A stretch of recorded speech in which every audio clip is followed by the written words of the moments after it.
Welcome to Below the Line, where we talk about working in Hollywood from the crew perspective.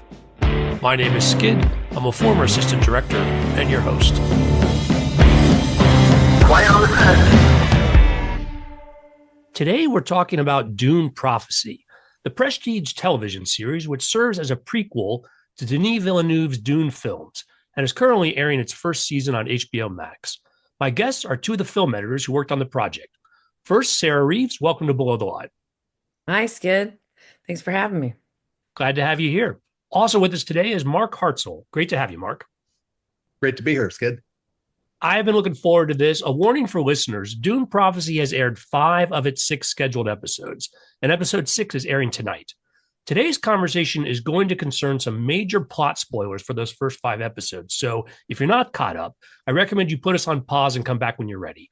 We are not planning to spoil episode 6 because I have not seen it yet. All right. So as we established, both of you were film editors on this series. Sarah, you led on episode 1. Mark, you were the main editor for episode 3. And then you guys were co-editors on episode 5. When multiple people work in the same space, I think it's fascinating to pull back the covers and explore the collaboration. Tell me how it worked on Dune Prophecy. All right, was that my fault, or do we need to queue up who's gonna? I'm the new kid on board. Yes. When I wanted to push for an interview and got my interview on the show, I was in the running to be one of the primary editors, and they were like, "Hey, they're still making some decisions, and we'll let you know, but you're still in the running. You're still in the running." And then there was like, the showrunner is going to go with the team who did Westworld 4 with the showrunner. So I was like, "Oh, that makes sense," because a lot of times you're building relationships with your producers you've worked and directors you've worked with before. So I was like, okay, oh well, I tried. I was close.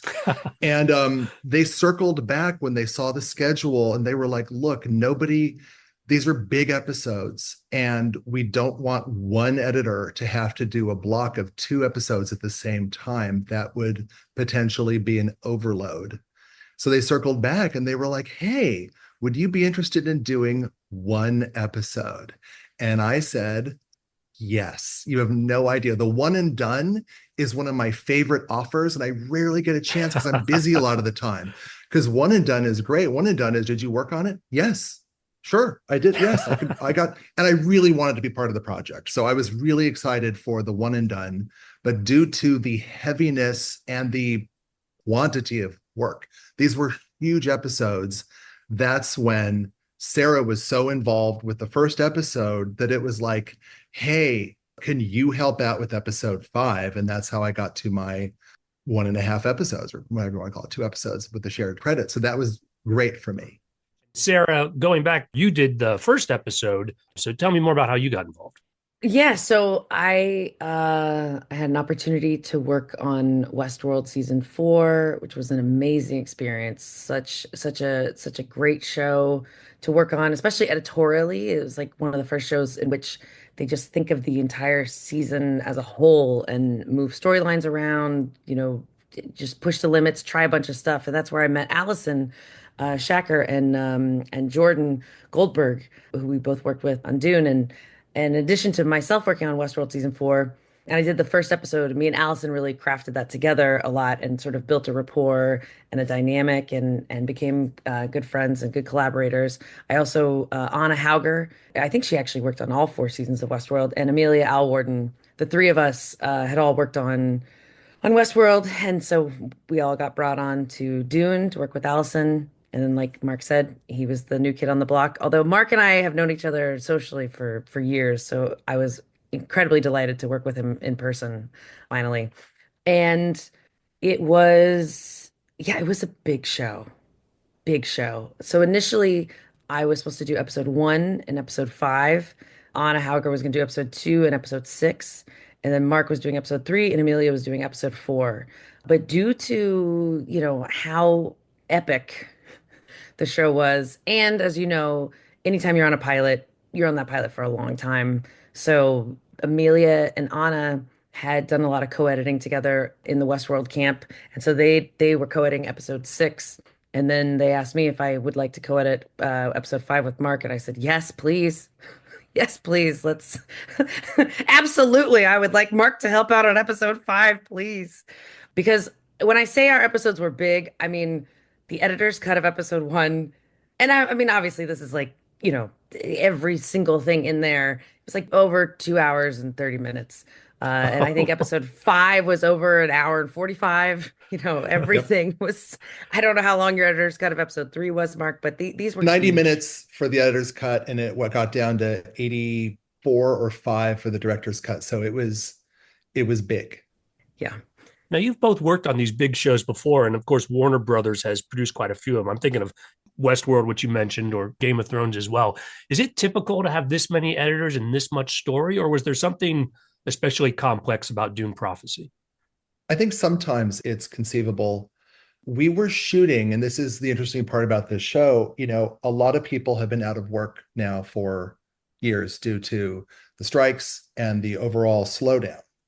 And this goes back to 2021 when I was like, God, I'd really like to get an interview on Dune. I didn't know at that time.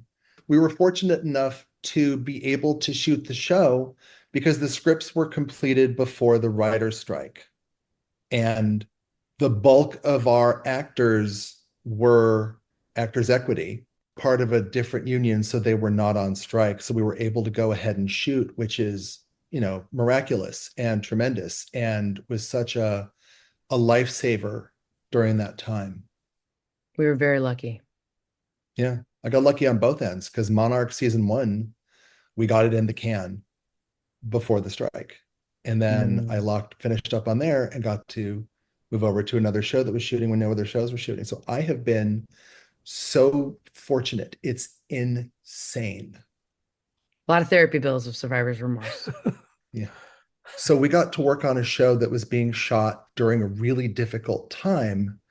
Um, and yeah, so that's probably why some things were a little bigger than they could have been because we were working during a really difficult time. This is like shooting a show during the pandemic before vaccines, when that weird time when you were reopened. This is almost a version of that where it's like, well, how are we going to do this? And they did it. And yeah, some of these shows are really, sometimes you get shows that are just, they're big. And you need to spend a lot of time sculpting them and shaping them and clarifying and making all the changes you can make to help people emotionally connect with the material. So yeah. Yeah, it falls under that the world building of it all. Setting up a new world, a new universe, and a different universe than, different time period than the Dune features, as well as, it was lovely actually that the writers couldn't write and nothing could change. So we had all the scripts from May 1st and no changes until that strike was finished. So, but then it's a double-edged sword because, if the scenes were too long or if something, just on the page it feels a certain way, when they shoot it, it gets a lot longer. It's that whole Atlanta burn situation from Gone with the Wind. The page ratio is a little it's a little skewed when Atlanta burns is like, a 20-minute sequence of Gone with the Wind, but it's only two words on the page. Well, talk to me more about its relationship with Denis Villeneuve's Dune movies. Some things are obvious. For example, there's certain elements that feel very well connected, but as you said, Sarah, this series is set 10,000 years before those movies. Talk to me sort of how that came together. And Sarah, I know you were involved in some of the early planning for this. Yeah, I mean, and not necessarily directly related to the movies, but in working in the pilot, this is the first time I've been brought on a project a few weeks before actual start of production, which was great because I have a rapport with Allison and Jordan, and I've worked with them on Westworld and know what they like and know their vibe. But I had never worked with the director Anna Forster before, and so I was brought in early to they were shooting some some costume test shoots and camera test shoots, and I was cutting little sizzle reels together, and also Anna and I were having a lot of discussions about the truth saying, and she wanted to do some R&D and kind of shoot some stuff and feel like, what is that truth saying vibe gonna feel like. And it was great because I got to do some editing with her and sort of figure out like how she likes to work and kind of get that out of the way. So then once production started, I already had a good communication with her and could reach out to her whenever. And it kind of it's just really nice. I wish I wish we had that opportunity on every show to work with our directors a little bit beforehand. Sometimes you've worked with them on other projects, that's always the best. But it was really ideal. And it was also interesting too because I could really learn a lot about the actors in those costume reels. Like just seeing the way they kind of held their own as the cameras, shooting around them. I was like, oh, I'm getting a little insight into Emily Watson here and getting a little insight into Olivia Williams and Travis and everybody. Like just even like in MOS footage. And then part of the R&D of Truth Saying and the voice, the kind of the stuff that me and Anna were working on during these sizzle reels was sort of how do we make this sound and feel like it's the prototype? Like by the time you're in the Dune movies, it's 10,000 years in the future, although very little changes in the Dune universe because of the lack of technology.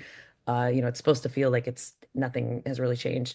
But this is like the first time these characters are using the voice. By the time they're using them in the Denis movies, they're like get very sophisticated and like really have their stuff worked out. Versus this is the prototype. Like, what's the early versions sound like? What does the early versions feel like?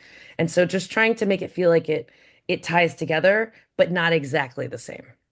What's interesting to me then, so the techniques from the movies then do are you able to examine them on a breakdown level? In other words, this much raise or this much reverb is going to go into it, and then sort of back it out, or do you have to reverse engineer from what you've seen on screen or kind of how it came together?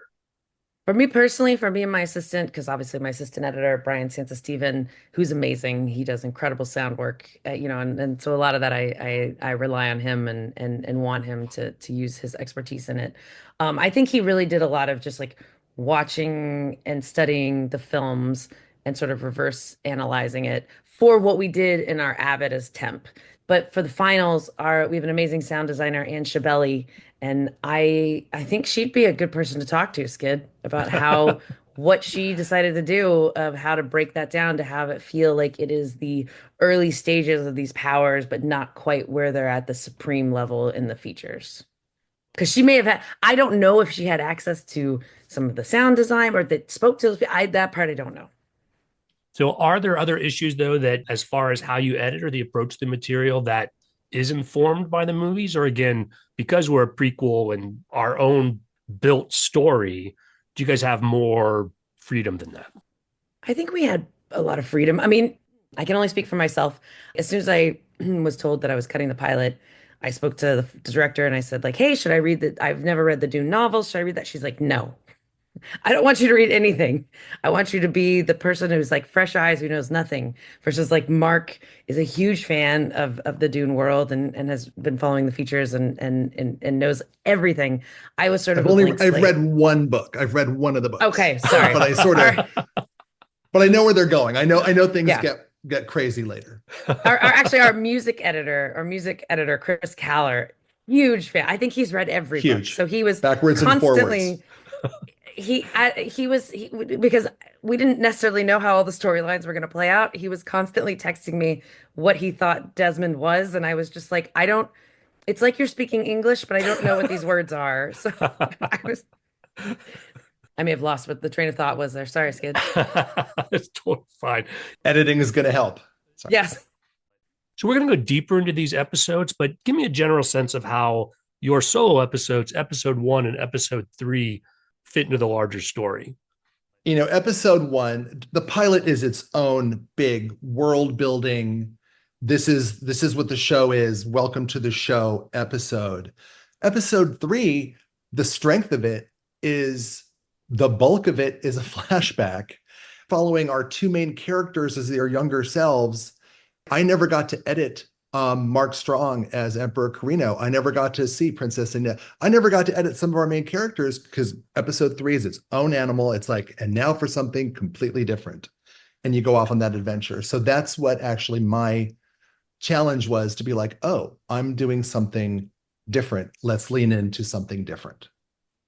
Mark, we'll come back to your work on episode three, and you mentioned those extended flashbacks. Sarah, going deeper into episode one, talk to me about the challenges of, as you've alluded to, setting the tone for the rest of the series. I mean, that's definitely what a pilot is setting you up so that you know who all the characters are, what all the planets are, what the alliances are, and sort of what's supposed to happen. And like I said, originally, the editor's cut was a lot closer to 2 hours, and well, I think it was actually 2 hours and 38 minutes. And the final version now, I think, is 68 or 63, maybe. So we had a lot of work to condense, but yet still make sure you meet all of the players and know all of the relationships and understand what, all these characters want. And it was a lot while still having, I would say the main protagonist being Emily Watson's character, Valia, having her be the anchor of it all. And actually that was kind of like my North Star is like, let's just, no matter what, we always need to just focus it back to Valia as much as possible since this is her plan in motion.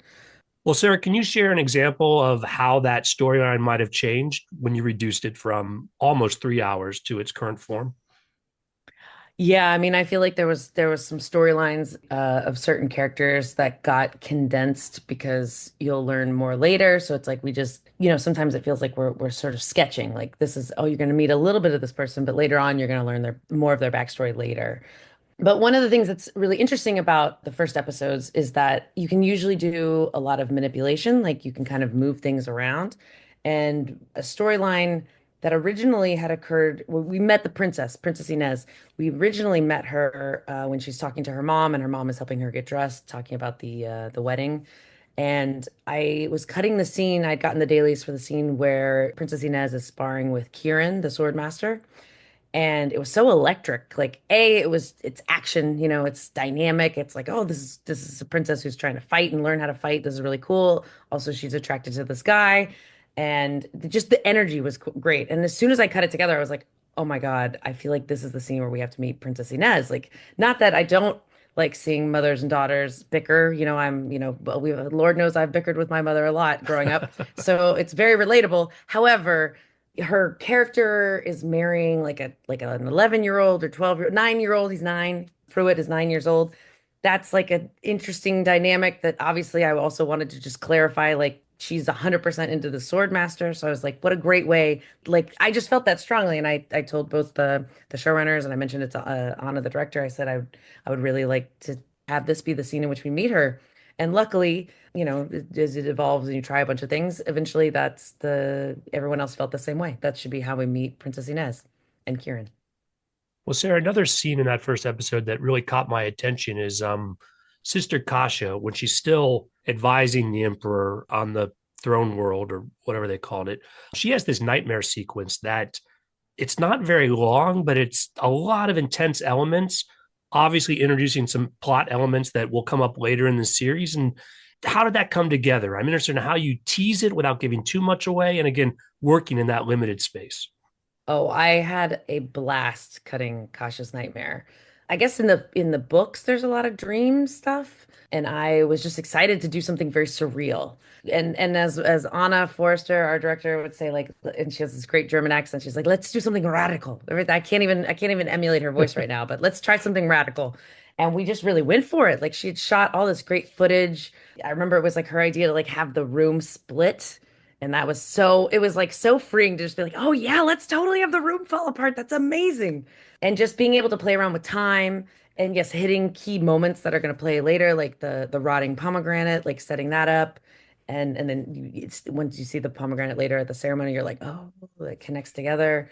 But it's really fun to cut that kind of stuff because you no longer like a lot of the cutting style that I try to implement. I think that's sort of like the HBO brand is like very much elegant editing. But in a sequence like this, you can really, you can jump cut, you can do a bunch of things, you can try, the sky's the limit. You're flipping people upside down, you're reversing footage, you're jumping in and out. It's all over the place, and like the sky's the limit, and that is always so freeing and exciting to do.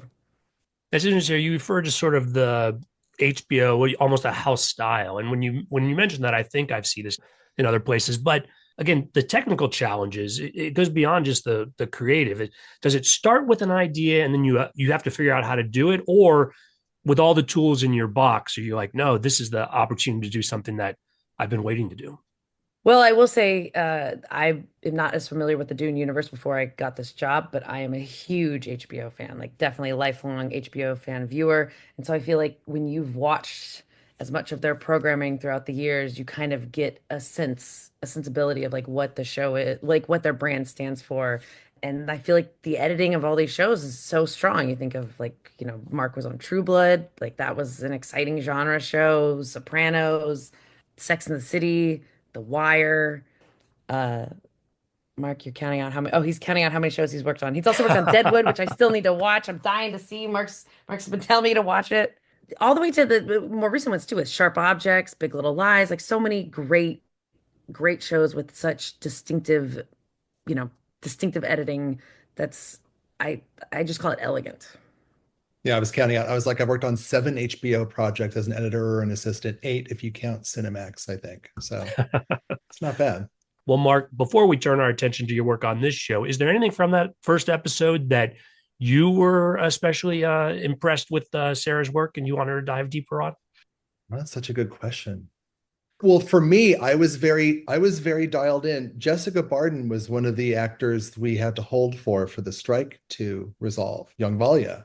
So seeing how she was being utilized in episode 1 and then getting my dailies in episode 3 was sort of a big like, oh, this is what I've been waiting for. It's like you're waiting for you're waiting for Santa to come down the chimney and then you get there and you're like, oh, this is what we've been waiting for. What does this look like? What is this performance? How is this going to work? So episode 1 is so dense and is there's so much to it that getting that all into 68 minutes, 60, whatever the number is extraordinary. It's a lot. And I think it was done in such an elegant, enjoyable way that, it's gotten us people have watched it. I think we went up like from like 1.2 million to 2 point something in like 24 hours. So it's good. It's successful. Oh, thanks, Mark. Appreciate it. And also because of the one thing that we've established or that was established on Westworld is that it's very collaborative in editorial. And so when I was working with Allison and Jordan for weeks on end, we finally screened the first episode. We screened it for all the editors so that we could get everybody's opinions and thoughts. And like that's how the show is. To me, it's great because you just feel like you're a family and you're a team and you can talk about ideas and bounce ideas off each other and pitch things. And it's just really collaborative. Well, in that same spirit, feel free, Sarah, to jump in when I'm asking Mark about episode 3 with things that you want to go deeper on. Mark, you mentioned before that your episode is largely flashback. And before we went on air, you teased about this idea of the performances when two actors are playing the same character in different time periods. That plays a huge part in episode 3. I'd like you to talk more about that and specifically what you caught your attention on it and some of the challenges. Casting is somewhere between, in my mind, 50 to 98% of the battle. And our principal cast, Olivia Williams and Emily Watson, as the Harkonnen sisters in the present day, are both, I think, extraordinary actors, really great. And it was like we were waiting to see what the younger versions were going to look like. And when we got Jessica Barden and Emma Canning, I mean, it's like masterful casting. I've never seen anyone online being like, oh, I don't buy that these are the same people and different. You are invested and you were like, oh, I feel like I am watching a younger version of this person who's going to behave in similar, but, different ways because of the passage of time and the, gaining of power or loss of power. So I think that was really extraordinary. And then because I'm working on an episode that was mostly flashbacks, and although talking about the collaborative nature, here's a fun fact that I'm pretty sure I could talk about. The opening scene of episode 3 is actually the original ending of episode 2. So episode 2 currently ends with Desmond has revealed to Valia that you can't control me, and she's like, whoa, and she's like, I gotta get out of here. End of episode. And it used to end with Theo and Valia leaving the palace, and she sort of turns back as the gates close and they walk into the night, and that was the end. That became the opening of episode 3 to get us into the flashback. Originally, episode 3 is scripted, I think, was just like, we start in the past on the planet. Here's the planet. Let's go into the flashback. So that's a fun fact. And if you're, if this is a very filmmaker podcast, just so everyone knows, the first shot, digidoubles, full CG environment. The second shot, actors, green screen, practical set. She turns around, looks back, continues on, and the next walk and talk was a pickup on a green screen. So you're looking at, 3 real different pieces of filmmaking being used to get us to the flashback. So that's a fun behind the scenes thing we can talk about. Yeah, like I said, episode 3 is, I was very much like, okay, I wanted to lean into, and now for something completely different. And now we're going to be somewhere else, meeting new characters, talking about things you may or may not know about, but you don't have to know everything. You will get the gist of everything. You will understand. You'll know that Vorian Atreides was someone important. I think that they're mentioned this. What happened was mentioned partially in the prologue, but you know that something went wrong. This family has been ruined. Their eldest daughter is pissed about it and wants to make changes. You're going to get all that. It's also interesting because you're following Valya's flashback, and then you get Tula, and then you get her flashback. And then at a certain point, we actually spend time going between, once you're in the past, you stay in the past and you switch perspective. You go from Tula's story to Valya's story. And that's part of, I think, the brilliance of the script and the filmmaking, is that you're like, oh, I'm in the past still. Oh, there's young Valya. Oh, Dorothea's alive. Oh, she's being a bitch. Oh, they already don't get along. This is interesting because I know where this went. Now I'm getting to find out more of the reasons of how it got there. And I think that's all sort of delicious material to get to work with as an editor. Well, talk to me more about how, when you are dealing with these flashback scenes, how, as an editor, do you help tie it together? What I saw my job as was to make you, it's true, but it's darkly true. My job was to make you feel that Tula was told by her sister, just do something else with your life. Find something else. Get out of here. Get out of this horrible ice planet we've been stuck on with fur whales. And then you pick her up and you're like, a horse on this green verdant planet. And now we're in a love story. What is going on here? But you give yourself over to this love story, to this sort of Romeo and Juliet love story. And if you watch it through the first time, the lessons you get of like, hey, she's telling this partially disabled kid, your dad clearly doesn't like you that much because you have a leg brace and walk with a limp, and true strength isn't always something you see on the outside. She's trying to boost him up. And then the horse is injured, and she's like, before you slit its throat, give me a second. Let me show you a better way that's merciful. Let me show you that I understand what mercy is, and that I care for you, and I care for your family, and I care for your horse.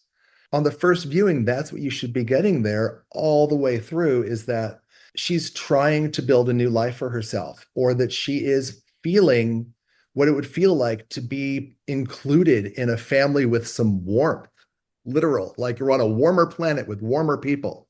My thing was to just always try to look at the performance values, to be like, we're pushing this. So that when Ori proposes to her and she's like, yeah, like there's a path before me, and if I chose that path, I would have a really good life. But I'm not going to choose. I'm gonna have the experience, and I'm even gonna tell all my truth, and he's gonna accept all of her truth. But it's interesting because I always was like, oh well, is she a victim of her sister? And it's like, well, yes and no. She's a victim of her family, or she's a member of her family. So this is where you get to the, maybe if you are a Harkonnen, you can't get away from it. And that's why I've watched a couple of people's response videos, and they're like, oh my God, I thought she was in love with this guy. And it's like, well, she is. When he dies in her arms, she is both relieved and heartbroken. And she's apologizing to him for killing him and his entire family. I think she means it. Building towards all of that is something that I was just always conscious of and always like, let's see her emotions develop. If you go back to watch that moment, you see her be like, I'm so sorry and I mean this. And then he's dead and she's like, I feel relief now because at least I did what I was supposed to do, what I was wanted to do, what we were supposed to do, but I've had this loss at the same time. So, I see Tula as this really interesting, complex character. Because Valia is, you know, she's big and she's scary and she's dangerous. She's been telling people to pick up their knife and slit their throats, multiple times throughout the season. And Tula, you may have until this point seen her as like, well, she's the lesser sister, she's maybe the moral center. And now you're getting way deeper into the gray. And so you're always looking for little moments of performance that will help push that. Mark, would you say that Valia is dangerous or that she's just very driven? It's a good question. I think by the end of the first season, that would be a good question that you may or may not have an answer for. The thing I love about this show that I don't know if everyone acknowledges or knows or realizes it, but the fact that we have a huge IP show starring female protagonists in their middle ages with like Oh my shades of God. gray. It's the best. It's the best. They're not there to just be somebody's mom or like they're there. They literally have, they're doing all these machinations behind the scenes, scheming. It's great. I just love it. I love it. And I love having characters like This show Valia. Yeah. passes the Bechdel test. This is women who aren't just talking about, does he like me? Will I get married? It's not Yeah. that. This is female power. Can I control him? Is the question. Yeah. Main question. Can he be on the throne and we can control him as our puppet? It's great.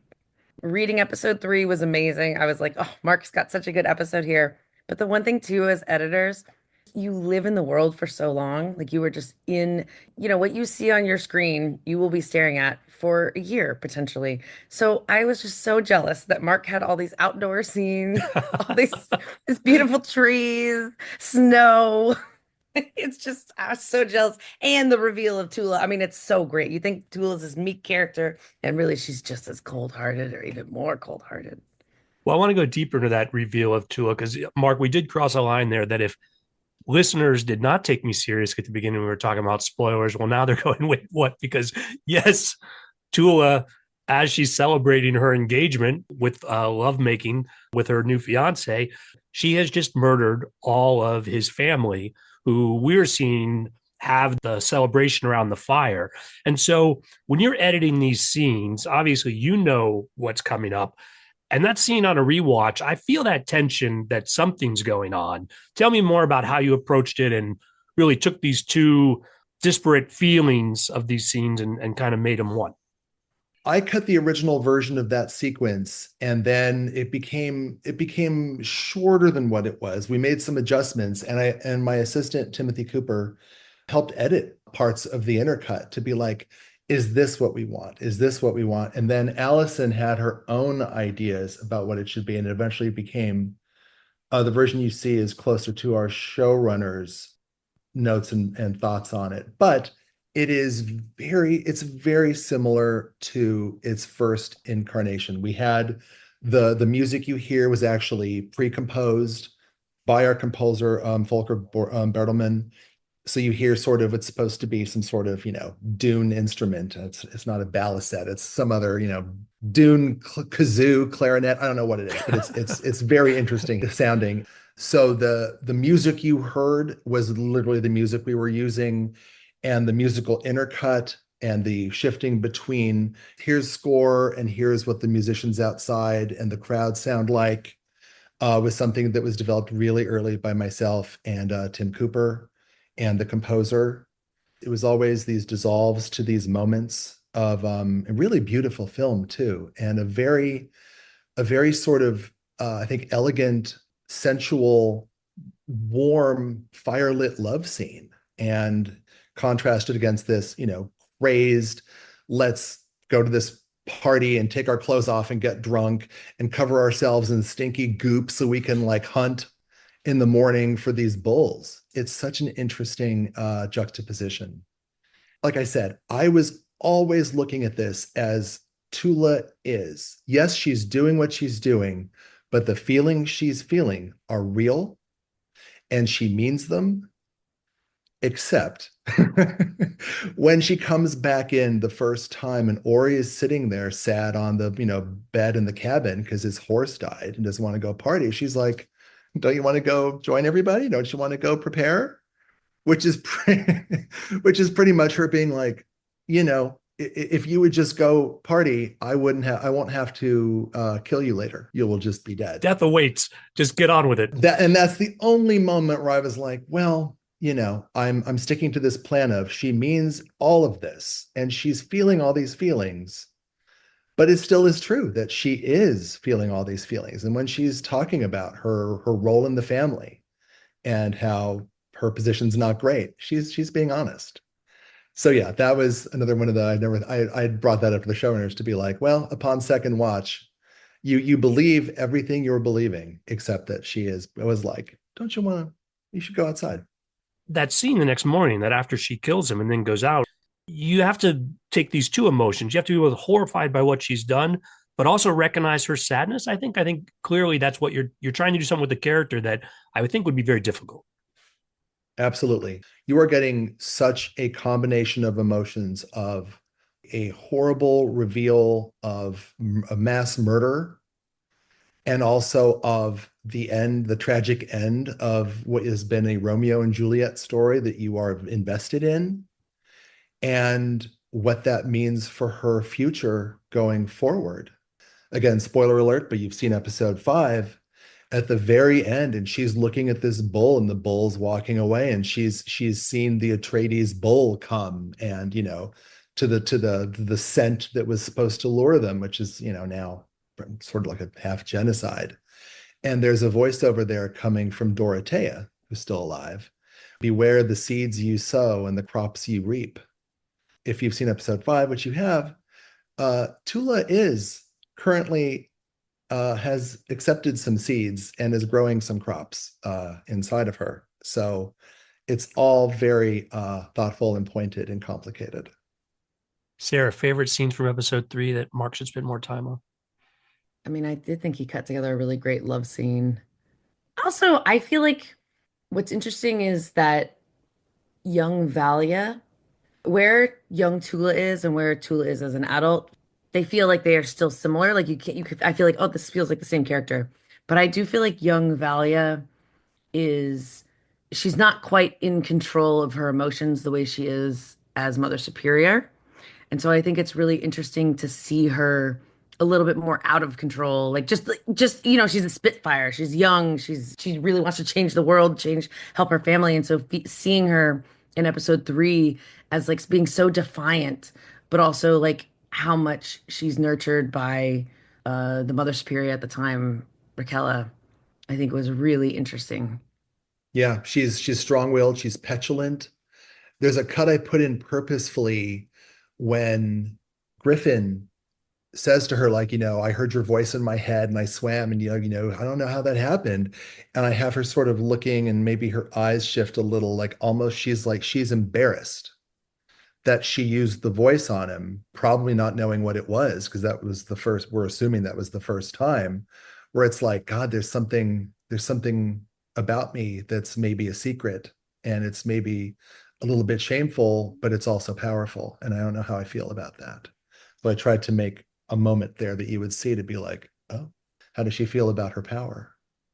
And Mark, on something like that, are they giving you a lot of options from what they filmed on set, and then you're finding the one where she does a little eye shift, or I don't know, you're pulling it from somewhere else? Like again, as editor, how do you help? I went looking for that one, and I think that was germane to the moment. As an editor, there are amazing moments that you can cut to sometimes that are 100% from a different location, or you scrape the slates and literally it's an actor just being like, okay, I'm getting ready for them to call action. And that's the moment that's in the show where it's like, look at them, they're really lost in thought. And it's like, yes, they really are. But I think that was actually germane to her performance at that moment. I remember looking for that. I wanted to piggyback on what Mark just said right now because I did remember one of my favorite cuts that I did in episode one is a post lap. We always pre-lap all the time, having a dialogue start before you cut to the scene or like a door slam or something.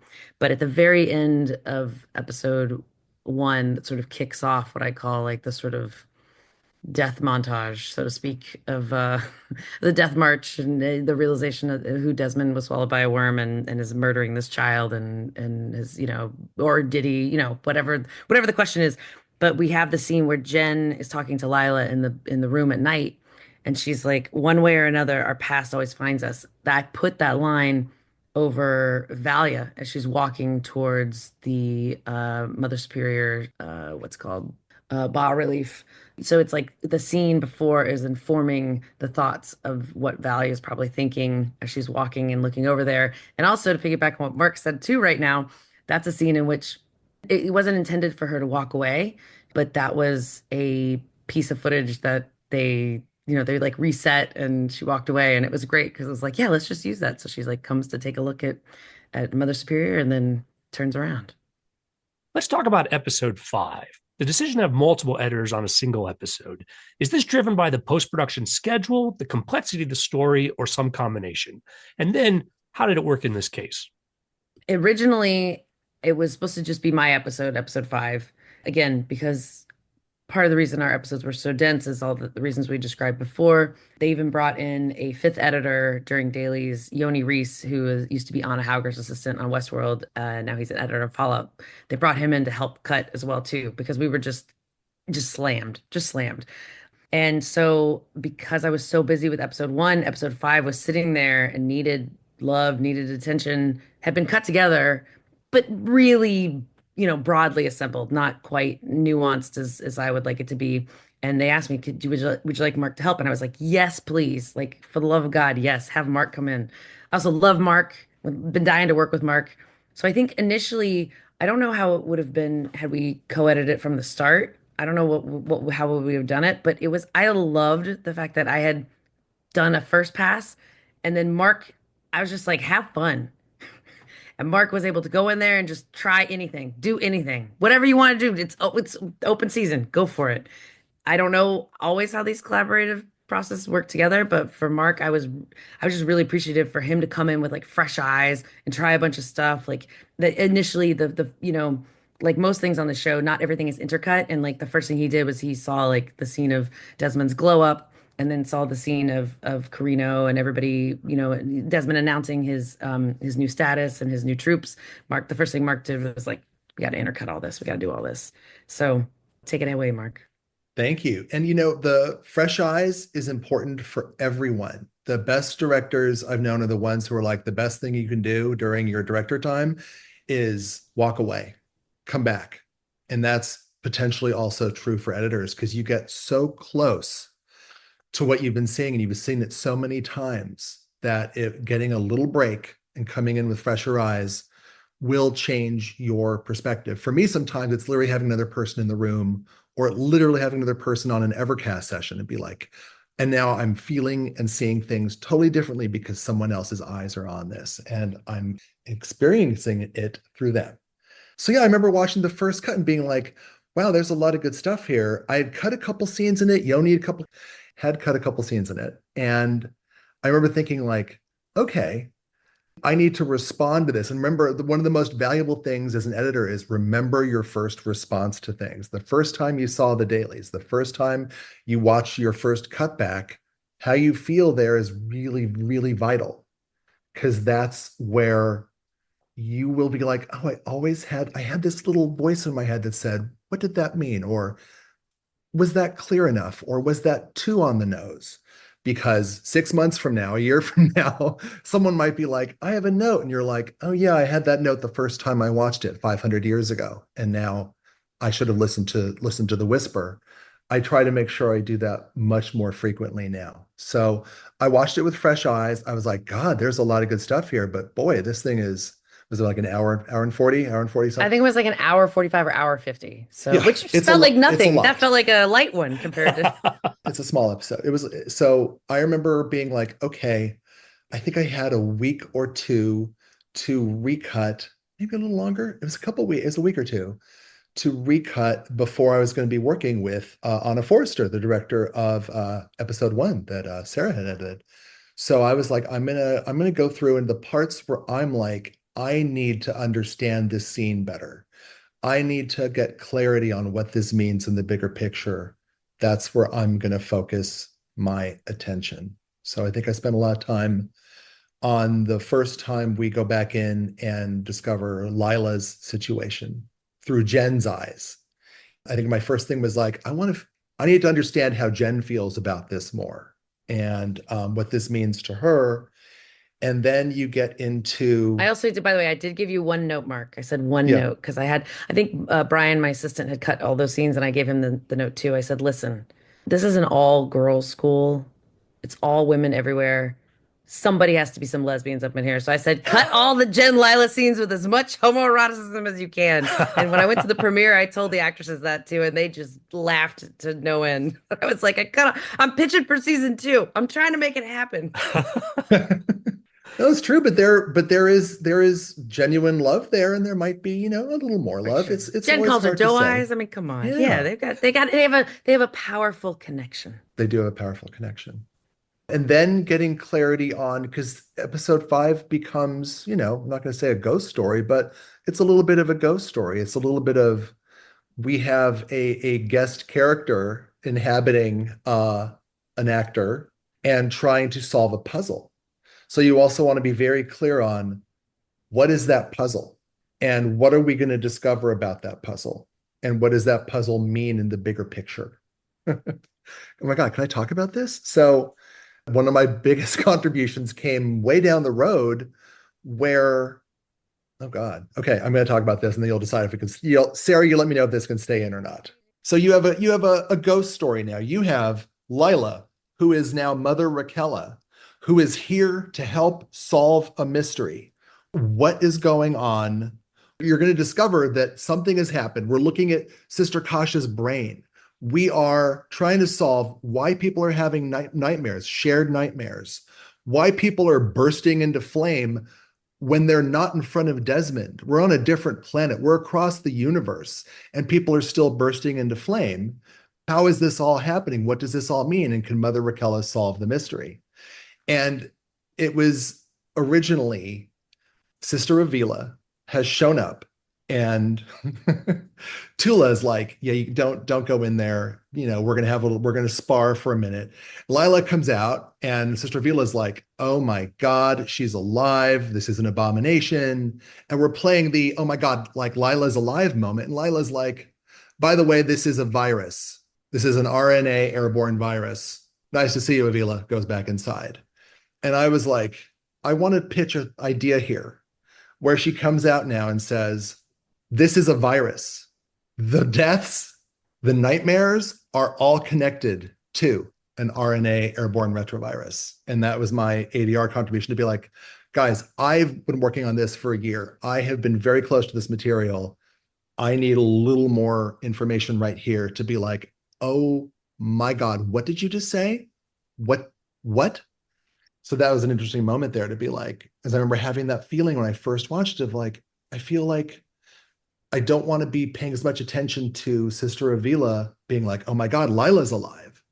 I want to be like, what did Mother Raquella just tell us about the big picture that is so hard to wrap your head around?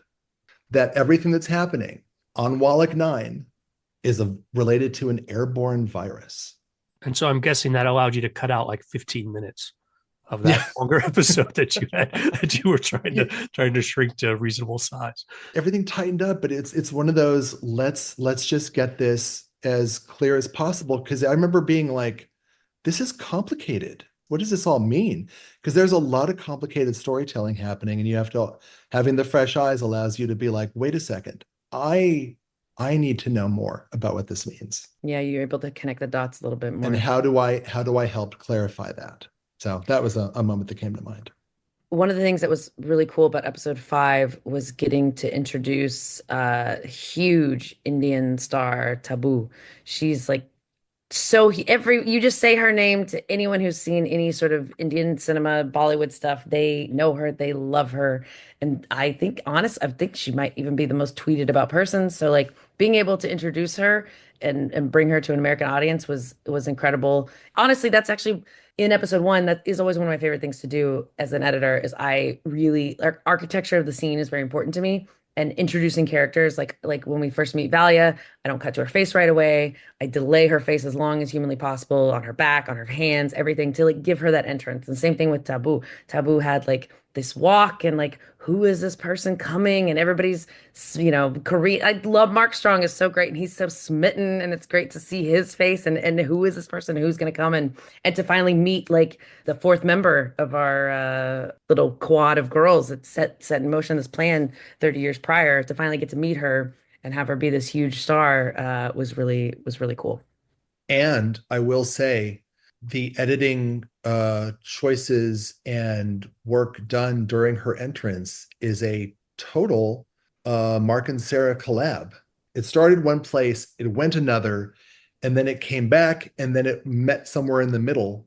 And I think that's one of our most collaborative moments where I think the peanut gallery left, the peanut gallery came back, and then it was like, can this not be this shot? We had some specialty shots. Some of them felt more successful than others, or people I think didn't respond after seeing them repeatedly. So I think that's one of the scenes where it's like, oh, this really became a big collab. Yeah. I think during this episode, so Brian and Yoni and I had cut a lot of scenes and assembled episode five. Then we were busy on one, and you were able to do Fresh Eyes and do a pass of episode five on your own. And then you did the director's cut with Anna because I was still on episode one. Mhm. Then I think you were starting to be in the producer's cut of episode three when I started getting some preliminary notes on five and I did them. And then at some point it just became back and forth. It was like whoever wasn't busy, can you get on five? Can you get on five? And just shaking it out, try things. And we'd pitch stuff too. I'd be like, hey, Mark, I can't tell you how awesome it was to watch an episode in which you've assembled it, but then see it after it's already gone through a director's cut pass, like, and everything Mark has done to it. Like, one of the things that I loved. And, the footage tells you this half the time. Like, it's screaming for it to happen. It's just, you don't always do it during first assembly because you're like, I need to at least cut together what was scripted and like have a version of that. But what Mark did that I loved so much is he really amped up the ending of episode five in the way that like Natalia and Desmond, like that reveal of them together. And then you cut to Carino and Taboo. The way you intercut that in a way that was different than the way it was scripted, and it felt so much more powerful and really like emotionally resonated. And it was more about imagery and less about dialogue. Like the Taboo Carino scene was a full like long scene, and the way that you dropped it in, it felt very romantic and beautiful. And also you could feel like the pain for Natalia that she doesn't have the love of her husband the way Taboo has it. Thanks for that. Yeah, that was another good collaboration. Anna Forrester was like, I think I want to try this somewhere here. And then it was like, well, what about here? And I don't know how we're going to get into it. I don't know how we're going to get out of it. And I was like, wait a sec. I think we can do this. And then Tim Cooper, I was like, hey, we need a sound effects passer. We need like heartbeat. We need this to sound witchy and mystical. Like while she's narrating what's happening, I want to see Taboo Sister Francesca. Like she's whatever she's doing, it's manipulative and it's deep. And that all sort of came together in a way that was like, oh, I never thought this was going to be successful and work as well as it does. And now it's better than I thought it was ever going to be.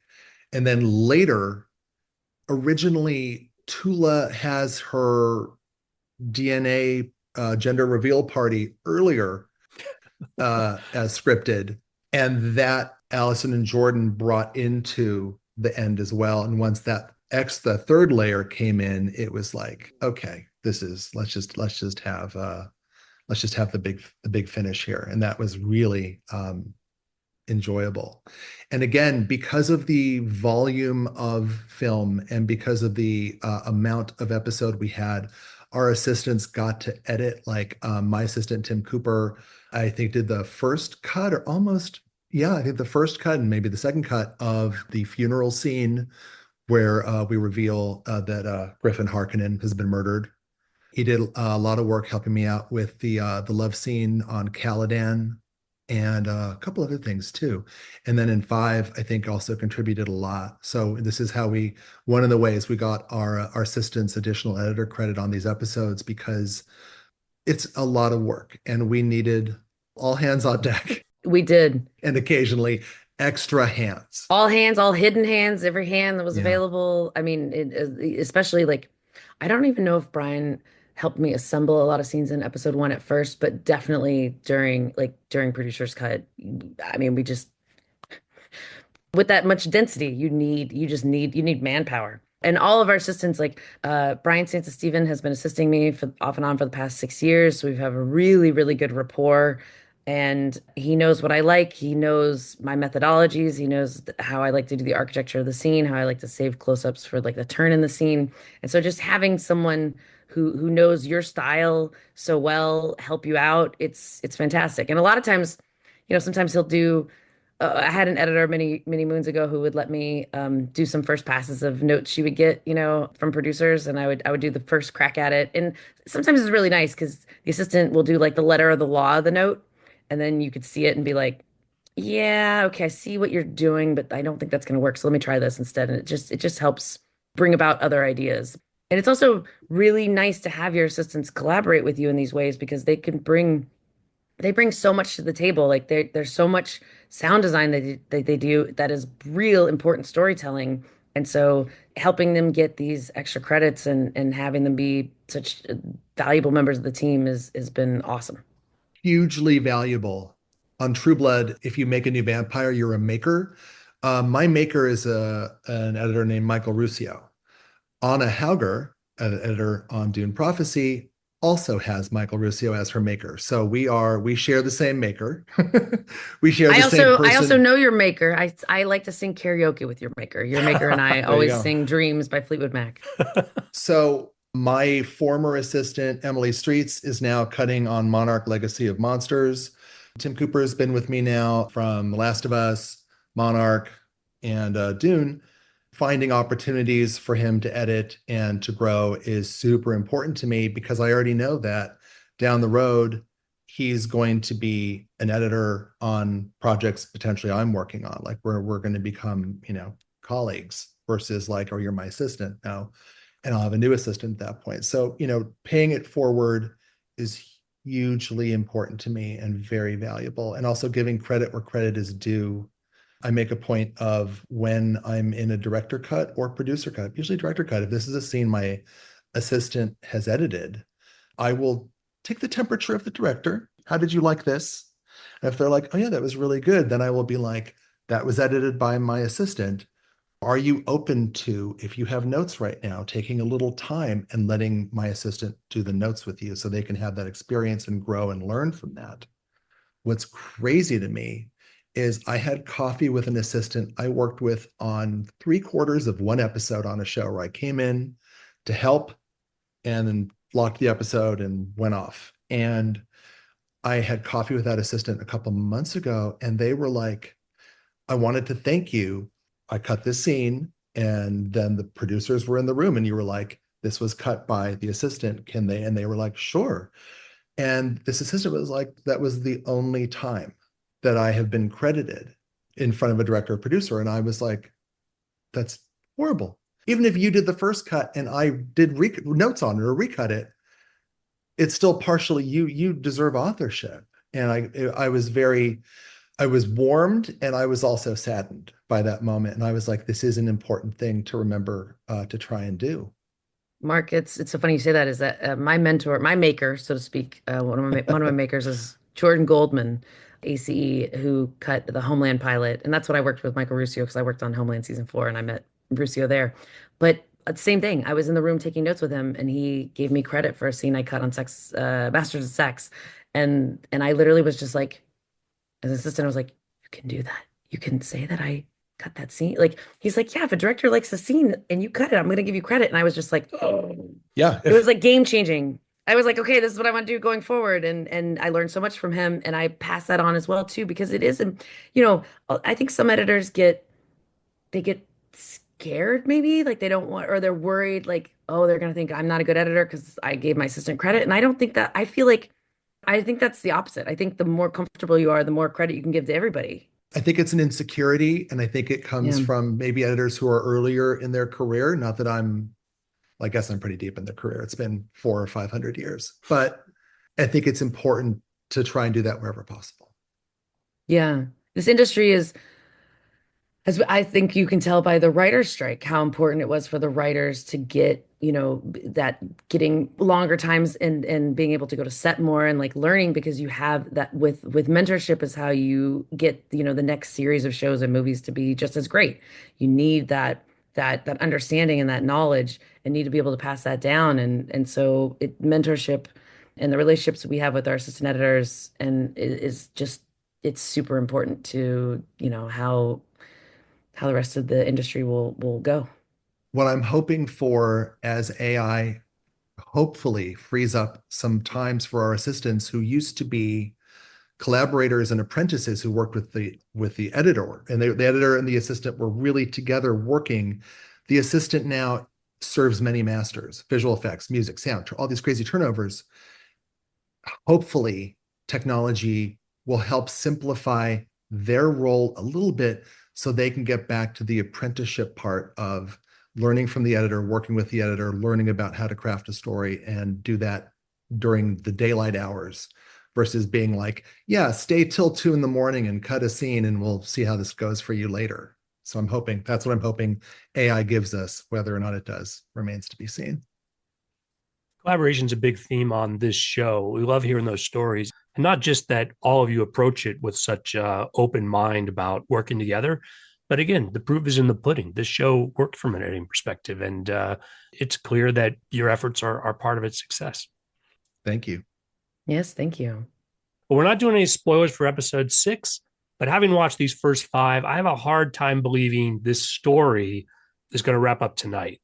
What can you tell us about the future of this series?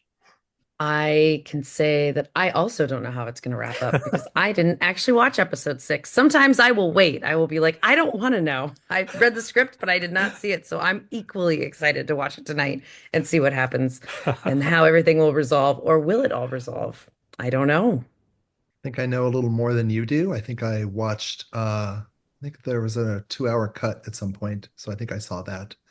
And yeah, I know nothing, and I can't say anything.